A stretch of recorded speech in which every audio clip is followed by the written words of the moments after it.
dia ny ankizy autiste dia manana forte angoisse fa ohatra ka afaka ho azontsika fotsiny izay a dia betsaka ny zavatra afaka anapitsika an'ireny zaza ireny zany du point de vue clinique izay angoisse izay dia haitsika rehetra hoe tebiteby miahiahy tsy fantatra hoe inona miandry izay natao hoe angoisse dia reny zaza ireny zany a tena manana forte angoisse tsy azontsika vinaniana loatra kanefa kosa azontsika ataony comprendre azy dia rehefa fantatritsika izay a dia betsaka ny azo anampiana azy ny tiako atongavana dia zao hoe misy fihetsika satria izay ny ahafantarana ny ankizy autiste trouble du comportement, trouble de la socialisation et trouble de la communication zay triade anankitelo zay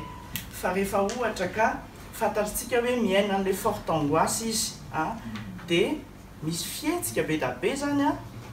anasorany an'izay angoissany zay dia rehefa ohatra ka comprendre an'izay itsika dia sady miaina ny angoisseny ankizy no miaina koa zany a tsika koa mazava ho azy fa désemparé eo anoloanan'ilay trouble du comportement araka ny teny monsieur le président teo hoe mila fitaizana amin'ny fiarahamonina fa itsika ray aman-dreny aloha ny tena mila voalohany indrindra micomprendre an'ireny fihetsika ireny satria le fihetsika foana zany ny tena hoe satria araka ny teny teo tsy fantatritsika fa misy olona autiste nefa savant ary eo manao an'le fihetsika hafahafa izay fotsy izy dia izay ny afantarana azy donc ohatr'izay koa ny zanakitsika ohatry ny ankizy rehetrarehetra tsisy afantaranao azy ety avelany sauf si l'enfant est trisomique satria mety misy association le izy dia tsisy afantaranareo azy fa raha vao manao fihetsika fotsiny izy dia iny amin'izay fa taitritsika nataitra ny ray aman-dreny dia eo ilay hitanenako hoe misy fihetsika zany be da be ataon'ilay ankizy miverimberina anasorany any angoisseny dia izay no tiako antitraterina zany hoe aleo tsy hoe ho asorina fahatany be fahatany amin'ny fotsiny zany les comportements stéréotypés fiteny anazy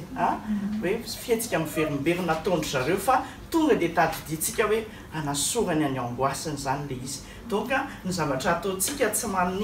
manaisotra n'le fihetsika fa mitady hoe inona raha ny zavatra miangoisse an'le zaza possible le izy mety tsy fantatra ozany ray aman-dreny tsy ahotsy ahoana eo fa za mino fa misy fantatra ihany le izy fa le lolobe any ataontsika hoe alolo tiako tenena hoe diferendry zareo le fihetsika dia tsy fantatritsika any am-pianarana izy manao anazy tsisy nanitsy naninana azy mihitsy teo tena marina ka izy vao mifo maraina dia nizatra anazy rena kely anazy teo dia ohatr'izay koa tany an-trano tsy nanintsy naninana azy ny ray aman-dreny tany am-pianarana nisy ankizy nitsikitra kely anazy teo donc mila ho fantatra zany zay le hoe inona mahatonga le angoisse fa raha fantatritsika zay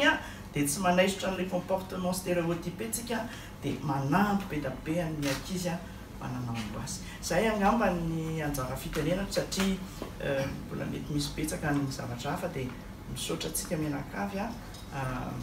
miaino tena aritra hatramin'ny farany.